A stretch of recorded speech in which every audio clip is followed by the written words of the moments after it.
इसीलिए मैं कहना चाहता हूँ आज के मौजूदा वक्त के दज्जालों से, शैतान के चेलों से, अगर अल्लाह ने वक्ती तौर पर तुम्हें हुकूमत दी, अगर अल्लाह ने वक्ती तौर पर तुम्हें कुर्सी दी है, तो लोगों के ऊपर इन कुर्सियों का गलत इस्तेमाल मत करो।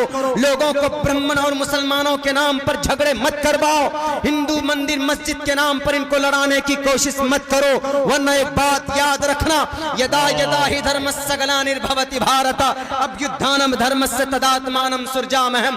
धर्म के नाम पर अगर लोगों को तुमने लड़ाया, अगर धर्म के नाम पर लोगों के बीच में तुमने नफरत की दीवार खड़ी की, तो जिस तरीके से रावण को मिटाने के लिए ईश्वर खुद इस धरती पर उतर आया था, तुम्हारे ग्रंथों के हवाले से कहता हूं, अगर तुमने ये काम किए, बेटी बचाओ बेटी पढ़ाओ के नाम पर जुमलेबाजी।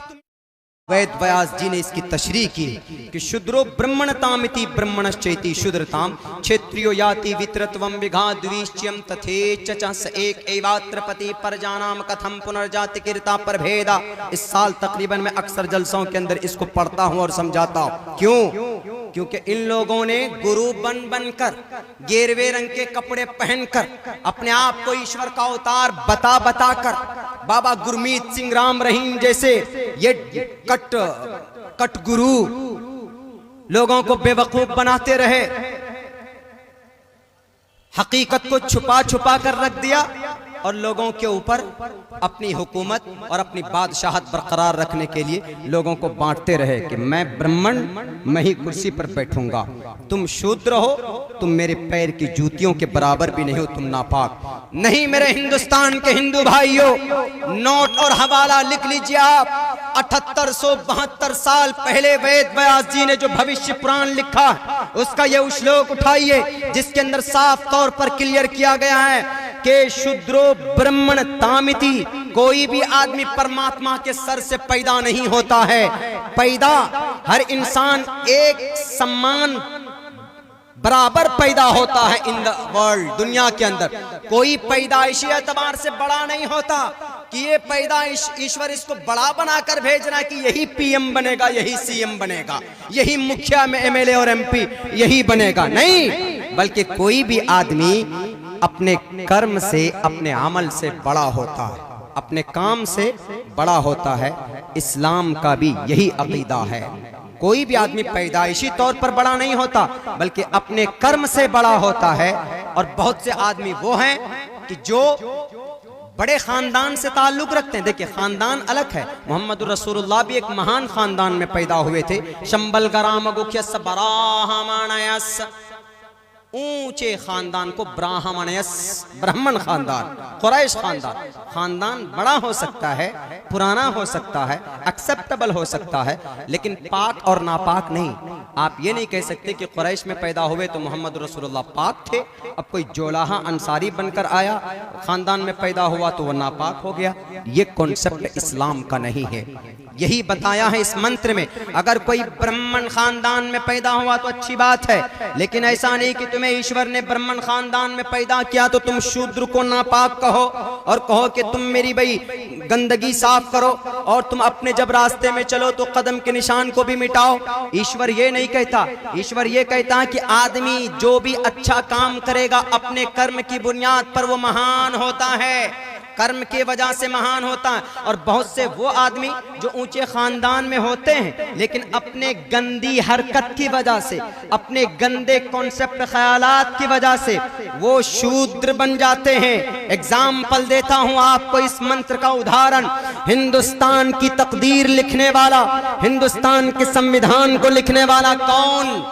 तारीख मालूम होना चाहिए हिंदुस्तान के लोगों। मेरे नौजवान साथियों, आपसे भी गुजारिश है, जितना वक्त आप सोशल मीडिया पर एक्टिव होते हैं, जितनी देर में आप सलमान खान साहब की कोई पिक्चर रिलीज होती है तो 2-2 बजे रात पर आप उसको डाउनलोड करते हैं कि 12 बजे रात को जरा नेटवर्क फ्री रहेगा, हम उस ट्रेलर को सेव करते हैं और उसको ऑफलाइन करके देखेंगे।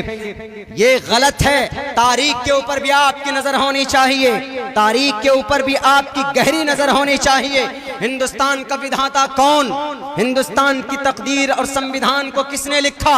इस मंत्र के आधार पर उसको तो नापाक होना चाहिए। अरे डॉक्टर भीमराव अंबेडकर जो कि दलित थे, जो कि शूद्र थे, अगर तुम्हारी बात माने तो उनके हाथों से लिखी हुई चीज नापाक एंड रिजेक्टेबल। लेकिन नहीं, ये डॉक्टर भीमराव अंबेडकर ने 3 साल में हिंदुस्तान का संविधान लिखा। पूरी दुनिया के बड़े बड़े ममालिक का सफर करके इन्होंने चुन चुन कर जो अच्छी अच्छी चीजें थी, जो अच्छे अच्छे एक्ट थे, वो हिंदुस्तान के संविधान के अंदर दाखिल किया ताकि हिंदुस्तान के अंदर सब प्यार मोहब्बत से जिंदगी गुजार सकें। और उन्होंने सबसे पहली ये बात भी कही कि all Indian person are equal to the Indian constitution. Hindustan की नजर में कोई बड़ा छोटा नहीं है, हिंदुस्तान की नजर में कोई पाक और पवित्र और अपवित्र नहीं है, बल्कि बराबर है। अगर इन लोगों की मानो, इन बहरूपियों की मानो, तो वो तो दलित थे, वो तो शूद्र थे। उनके भाई लिखी हुई किताब क्यों नाफिज की गई? लिखा हुआ संविधान 26 जनवरी 1950 को एम्प्लीमेंट किया गया। पूरे हिंदुस्तान के अंदर हिंदुस्तान का ये कानून नाफिज किया गया। हम उसी दिन को 26 जनवरी के नाम से याद करते हैं, रिपब्लिक डे के दिन से हम उसको याद करते हैं। 15 अगस्त 1947 में हमारा मुल्क आजाद हुआ था। 3 साल के बाद ये कानून लिखा गया। लिखने वाला कौन? सदर डॉक्टर भीमराव अंबेडकर। वो एक चमार थे। आज इन गुरुओं की मानो, इन शराबी और कबाबी फासिक और फज्जार दज्जाल के बेटों की मानो, तो डॉक्टर भीमराव तो नापाक थे। लेकिन नहीं, ईश्वर के मुताबिक कहा गया कि अगर कोई निचले तबके का आदमी भी हो, लेकिन वो अगर काम अच्छा करता है तो उसको बड़ा दर्जा ब्राह्मण से भी आगे बढ़ जाता है। और ये साबित किया डॉक्टर भीमराव अंबेडकर ने। पूरी दुनिया के अंदर अदब से नाम लिया जाता है। क्यों? क्योंकि आदमी भले ही छोटे फैमिली से बिलोंग करता था, लेकिन काम इतना अच्छा कर गया। हिंदुस्तान के पूरी इस तकरीबन जितने भी लोग हैं, इनको एक इतना खूबसूरत निजाम दे करके गए। पूरी दुनिया के अंदर इनका रिस्पेक्ट और इनकी इज्जत की जाती है। और आज के डेट में जो अपने आप को कहते हैं कि आई एम अ ब्राह्मण, I am a God, I am a son of ब्राह्मण जी, हम ब्राह्मण जी के सर से पैदा हुए। हमारे हिंदुस्तान के हिंदू भाइयों, आप ब्राह्मण खानदान में पैदा हुए हैं। मैं दिल की गहराई से आपकी रिस्पेक्ट, आपकी इज्जत करता हूँ।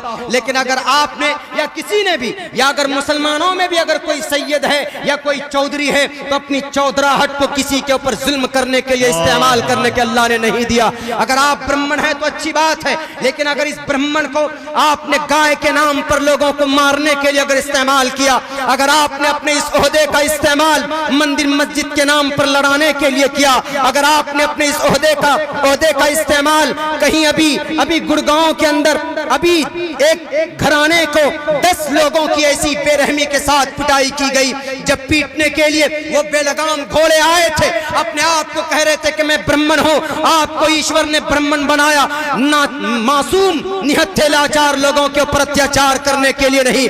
20 मार्च होली के दिन, जिस दिन होलिका ने अपने भाई को प्रहलाद को लेकर आग में घुसी थी, वो भी एक बहुत बड़ी हिस्ट्री है। उस पवित्र मौके पर हमारे हिंदुस्तान के हिंदू भाइयों, आपको तो उस दिन खुशी मनानी चाहिए, लेकिन आपके बेलगाम घोड़ों ने, जिनके रगों के अंदर आपने इंजेक्शन डाल कर नफरतें भर दी है, वो डंडा लेकर पहुंचा उस घर के अंदर और कहा कि यू आर अ मुस्लिम, तुम तो मुसलमान हो, तुम यहाँ नहीं रह सकते, तुम पाकिस्तान जाओ। उनको कम से कम उनके ऊपर हमला करने से पहले सोचना चाहिए ये किन की औलाद है। ये नवाब सिराजुद्दौला की औलाद है। नवाब सिराजुद्दौला कौन था? इस देश के अंदर सबसे पहले अंग्रेज के खिलाफ सर पे कफन बांध कर तलवार लेकर जिहाद और आजादी के लिए सबसे पहले कदम बढ़ाने वाला मुजाहिद नवाब सिराजुद्दौला था।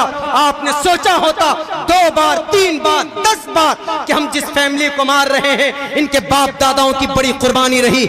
माँ आई कि बेटे मेरे बेटों को मत मारो, मैं इनको समझा दूंगी कोई गलती हो गई है, तो उस माँ के हाथ में नेजा मारा गया, दोनों हाथों को सुराख कर दिया गया।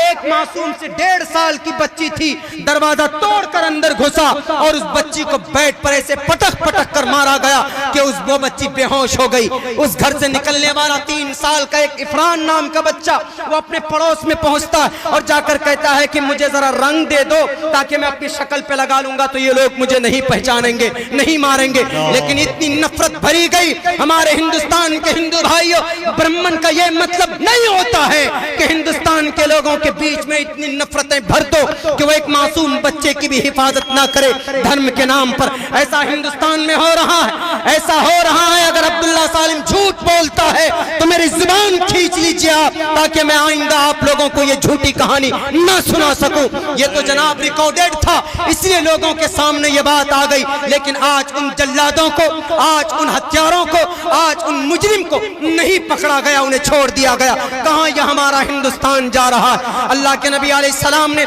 इसी भेदभाव को मिटाया है। इस्लाम इसीलिए क़यामत तक रहेगा कि अगर 1450 साल बाद भी अगर कोई रावण का बेटा भी अगर धर्म के नाम पर बांटने की कोशिश करे, या अगर ब्राह्मण और शूद्र के नाम पर किसी को पवित्र अपवित्र कहने का प्रचार करे, तो मोहम्मद रसूलुल्लाह ने कहा था, इस्लाम ने कहा था कि अल्लाह की नजर में कोई धर्म की अहमियत नहीं, कोई जात की अहमियत नहीं है, बिरादरी की अहमियत नहीं है, बल्कि वहां पर कर्म को देखा जाता है, वहां पर अमल को देखा जाता है। अगर कोई धर्म के नाम पर, बिरादरी के नाम पर अगर कोई कामयाब होता तो अबू लहब कामयाब होता, अबू जहल कामयाब होता, लेकिन इनकी तबाही पर पूरी की पूरी सूरत अल्लाह तबारक व तआला ने नाजिल कर दी। लेकिन वहीं पर देखो, अगर कर्म अच्छा हो तो भले ही गरीब हो, भले ही बदसूरत हो, भले ही वो निचले तबके से ताल्लुक रखता हो। कौन? बिलाल हबशी रज़ी अल्लाह तआला अन्हु गरीब थे, गुलाम थे, लाचार थे, बेबस थे, 3 मर्तबा गुलाम हो चुके थे। अगर तुम्हारी मानो तो उनको तो कचरे में डालने के लायक आदमी थे। लेकिन नहीं, इस्लाम ने कहा ला फज़ल लिअरबिय्यिन अलल अजमी, कोई आदमी अगर मालदार है तो गरीब के ऊपर कोई फजीलत नहीं, अगर कोई खूबसूरत है तो बदसूरत इंसान के ऊपर कोई फजीलत नहीं, अगर कोई आदमी ताकतवर है तो कमजोर के ऊपर उसका जोर नहीं चलना चाहिए। मोहम्मद रसूलुल्लाह ने, इस्लाम ने, जो क़यामत तक रहेगा, इन अच्छाइयों की बुनियाद पर इन गलत फहमियों को दूर करता है जो आज के डेट में लोगों की दिल दिमाग के अंदर जो एलिगेशंस लगाए जाते हैं। तो इसलिए मोहम्मद रसूलुल्लाह ने कहा कि बिलाल, तुम्हारा अमल क्या है? अरे बताओ तो सही। तुम चलते हो मक्का की गलियों में, तेरी चलने की आहट सुनाई देती है जन्नतुल फिरदौस में। आदमी का कर्म बड़ा होता है, आदमी का अमल बड़ा होता है, जात धर्म बड़ा नहीं होता। जनाब, जो पढ़े लिखे लोग हैं वो भी कुछ खामोश बैठ जाते हैं। सहरसा में एक प्रोग्राम में जाना हुआ, वहाँ एक बहुत अच्छे ज्ञानी एजुकेटेड आदमी थे। उन्होंने हमसे मुलाकात की और उन्होंने हमको कहा कि मौलाना, डिस्कस हुई बहुत सारी बातों में, उन्होंने अपने धर्म के बारे में कहा कि सारी देवमालाई कहानियाँ, हमने कहा कि आप तो जानते हैं लेकिन आप बोलते क्यों नहीं? बोला मैं समाज के खिलाफ नहीं जा सकता मौलाना। बोला आपका जो इस्लाम है वो दुनिया की सारी गलत फहमी जब जब उठेगी, सर उठाएगी गलत फहमियाँ, और कुछ मुजरिम लोग ये इस्लाम उसकी इस्लाह करता। जैसे आज के डेट में भेदभाव में बांट दिया है, तो मोहम्मद रसूलुल्लाह ने कहा कि कोई भेदभाव नहीं होना चाहिए और पर्सन आर इक्वल, हर आदमी बराबर है। वलक़द कर्रमना बनी आदम, अरे इंसान का मकाम है, और ये मकाम और ज़्यादा दुगना उस वक्त हो जाता है जब आदमी एक अल्लाह के सामने अपनी मुक़द्दस पेशानी को झुकाता है, उस वक्त। इसीलिए इस्लाम हमेशा रहेगा। क्यों? क्योंकि इनके अंदर अच्छाई की तरगीब है, गलत फहमियों का इजाला है। लेकिन कुछ लोगों के पेट में दर्द होता है कि कहते हैं कि मौलाना अब्दुल्ला साहब, आपके कुरान में कहा कि इन्नमल मुशरिकून नजसुन, आपके कुरान ने कहा फ़क़्तुलुल मुशरिकीन हैसु वजदतुमूहुम, मुशरिकीन को जहां पाओ कत्ल कर दो। इस आयत की मैं तफसील बताकर उसके बाद मैं अपनी बात ख़त्म करूँगा, चूँकि हज़रत वाला भी आ चुके हैं और आपको मुबारक अमल भी देखना है, दस्तार बंदी का वो मुबारक और सुनहरा अमल भी देखना है। ये वो मकाम है जो किसी को हासिल नहीं। कल क़यामत में हर कोई परेशान होगा, लेकिन इन्हीं हुफ़ाज़ से कहा जाएगा कि तुम 10 ऐसे आदमियों को पकड़ लो जिन पर जहन्नम वाजिब हो चुकी है, उनको तुम जन्नत लेकर जाओ। एक बड़े से बड़े साइंटिस्ट, वैज्ञानिक को भी, बड़े से बड़े ओहदेदार को भी, PM, CM, the president, the vice president, किसी को भी ये मकाम हासिल नहीं होगा, लेकिन सिर्फ एक हाफिज़ कुरान को ये मकाम मर्तबा दिया जाएगा। आज तो हम जिल्लत की निगाह से देखते हैं, टोपी और दाढ़ी वाले देख के जनाब कान खड़े हो जाते हैं लोगों। ऐसा ही होता है। यही रात की बात है, मधुपुर स्टेशन के अंदर एक डॉक्टर फिरोज साहब आए थे बेचारे छोड़ने के लिए। वो छोड़कर चले गए तो एक टीटी साहब आके क्या बोलता है कि बोला मौलाना मुल्ला जी जरा आप टिकट दिखाएंगे। हमारा टिकट जसीडी से था। हमने कहा कि भाई टिकट मेरा जसीडी से है। बोला यहाँ से आपको फाइन लग जाएगा। हमने कहा कितना? बोला लाइए 3000 रुपये। हमने कहा बेवकूफ़ बनाते हो, मौलाना देख करके ठगने की कोशिश कर रहे हो। हमने कहा कि तुमसे पहले हमने उसका इंतज़ाम कर लिया। मैंने कहा मैंने जनरल टिकट लिया है और मधुपुर से लेकर जसीडी तक 169 रुपये बनता है एसी टिकट का। आप 169 के बजाय आप 180 ले लो। लेकिन आप ये जो 3000 बोल रहे हैं ये कौन से कानून में लिखा? आपके पास जो डायरी है दिखाइए तो उसमें जो लिखा हुआ है कि कितने किलोमीटर पे कितना चार्ज बैठता है। बोला कि नहीं आपका वो टिकट वहां से है, यहाँ से क्यों बैठ रहे हैं? हमने कहा कि वो टिकट वहां से तो वहीं से बैठेंगे, अगर ट्रेन छूट जाती हमारी तो क्या होता? बहुत डिस्कस हुई। उसको इतना डांटा रात को 2-3 बजे आदमी उसको बस यही काम ही कर रहा था। वो गरीब आदमी देखा एक बेचारा बहुत ही भीख मांगने वाला होता, उसको पकड़कर 3-4 थप्पड़ दिया और उससे जबरदस्ती 200-300 रुपए निकलवा लिए। ये हो रहा है हिंदुस्तान के अंदर। क्यों? जो हिंदुस्तान के बाप बने बैठे हैं, जब वही करप्ट बने बैठे हैं तो उनके बेटे और उनके चेले क्या करेंगे? वो तो ऑलरेडी खाएंगे ही, वो तो ऐसा करेंगे। बैरक है एक आयत है फ़क़्तुलुल मुशरिकीन हैसु वजदतुमुहुम, कि मुशरिकीन को जहां पाओ कत्ल कर दो। देखिए वाक़ियतन आपको ऐसा लग रहा है कि ये मुशरिकीन को जहां पाओ कत्ल कर दो, क्या ये बिल्कुल सही है? नहीं जनाब, इसका एक बैकग्राउंड है, वो आपको देखना होगा। मैं बताकर अपनी बात ख़त्म करता हूँ, इसलिए मैं जल्दी जल्दी बोल रहा हूँ ताकि मैं बहुत कम वक्त में बहुत सारी बातें आपको बता सकूँ, वरना तफसील से 2.5-2-3 घंटे की बात होती। हज़रत वाला भी तशरीफ़ फरमा है। इन काबिरीन के सामने कुछ कहना ऐसा जैसे कि सूरज के सामने कोई चिराग जला रहा। असल तो अबहार उलूम ये लोग हैं, मैं तो एक तालिब इल्म की हैसियत से आया। इस आयत की तशरीह देखिए और मौजूदा वक्त के हालात से मैं इसको कंपेयर करता हूँ। फ़क़्तुलुल मुशरिकीन हैसु वजदतुमुहुम, मुशरिकीन को जहाँ पाओ कत्ल कर दो। मेरे मुस्लिम भाइयों, एक बात आपको याद रखना होगा, हम आज तो कहते हैं कि जनाब वो लाल बुजक्कर साहब गलत है, या वीएचपी वाला गलत है, या आरएसएस वाला गलत है, या हमारे योगी मोदी जी को हम घुटने टेक के गाली देते हैं। लेकिन उनको गाली हम बाद में दें, पहले हम अपने दामन को उठा करके देखें कि हम में कौन कौन सी गलती है। हम इतनी बड़ी बड़ी गलती कर चुके हैं कि वाक़ियतन जिनकी हमारी गलती की बुनियाद पर हम भूल जाते हैं कि अल्लाह ने कहा ज़हरल फसाद फिल बर्रि वल बहरी बिमा कसबत ऐदिन नास। तुम्हारे गलती की वजह से, गुनाहों की करतूत की बुनियाद पर, तुम्हारे गलत करतूत की वजह से अल्लाह तबारक व तआला जालिम हुक्मरानों को तुम पर मुसल्लत कर देता। एक चीज नहीं मैं बताकर जा रहा हूं, अब से पहले भी अक्सर तकरीबन मैं बताता हूं। अभी जो तलाक के ऊपर बहुत ऑर्डिनेंस भी आ गया, बल्कि 3 साल की वो भी बनकर आ गई। कोई भी आदमी अपनी बीवी को कहेगा 1 2 3 तलाक, और मुसलमान भी कह देते हैं। दुबई में रहते हैं, बीवी कुछ कह, माँ ने कुछ कह दिया कि बेटे तुम्हारी बीवी तो ये काम कर रही है घर पे, 2-3 दिन उनका ब्रेन वॉश किया जाता, तो वहीं से क्या कहता है कि तू मेरी माँ की बात नहीं मानती, तुझे 1 तलाक 2 तलाक 3 तलाक, जाओ। तीनों गोली वहीं से फायरिंग कर देते हैं। और आज के डेट में हमारी जनरेशन बीवी को क्या समझते हैं? शी इज माई सर्वेंट, ये मेरी गुलाम है, यही समझते हैं।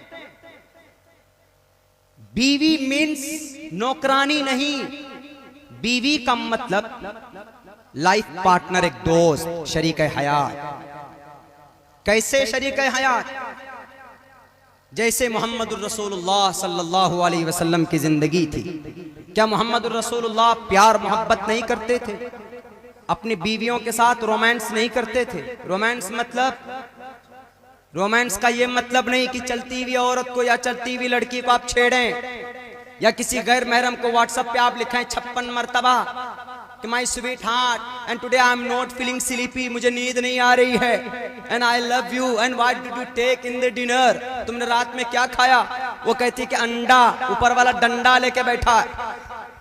जी बीवी से तो वो रिश्ता नहीं हो पाता है। सड़कों पे बैठ जाएंगे, 2-2 3-3 बजे रात तक बात करेंगे, 1-1 घंटा। देखिए हमारे नौजवानों की ये हालत है। मोहब्बत करेंगे किससे? सलमान खान से। क्यों जनाब सलमान खान से क्यों मोहब्बत करते हो? Because he is a very handsome boy, handsome superstar to the world, to the entire world. अरे सलमान खान की खूबसूरती से मुतासिर होकर उनसे मोहब्बत करते हो। विराट कोहली साहब की बैटिंग देखकर नमाज छोड़कर बैठ जाते हो टीवी के सामने, क्यों? अरे बहुत बेहतरीन क्रिकेट खेलता है सलमान। ये Sachin Tendulkar, I am a biggest fan of Sachin Tendulkar because he is right now he is अ भगवान ऑफ क्रिकेट। वो क्रिकेट की दुनिया का भगवान है, इसीलिए हम उसके फैन हैं। अरे उनके अंदर तो एक हुनर है। सलमान खान की खूबसूरती पर, उनकी कमर के लचक पर मर जाते हो। मोहम्मद रसूलुल्लाह तो इतने खूबसूरत थे, अल्लाह ने दुनिया के हर ग्रंथों के अंदर जिक्र फरमाया और कहा कि विशरन चुना चुना है न परतिम गति तपलिंग बुचदो मठेश्वरी गुणन्विता अहमदी पृष्ठुति मेगा मर्तस जगरम बहम सूर्य इवा जानी लैस बिवजहिन कज्जाब। अल्लाह के नबी इतने खूबसूरत थे। अम्मा आयशा कहती हैं क्या हजरत यूसुफ को देखने वाली औरतों ने अपने उंगलियों को काटा था। अगर उन्होंने मेरी मोहम्मद की हुस्न जमाल को देख लिया होता तो अपने सीने को फाड़ लेते। मोहम्मद इतने खूबसूरत थे।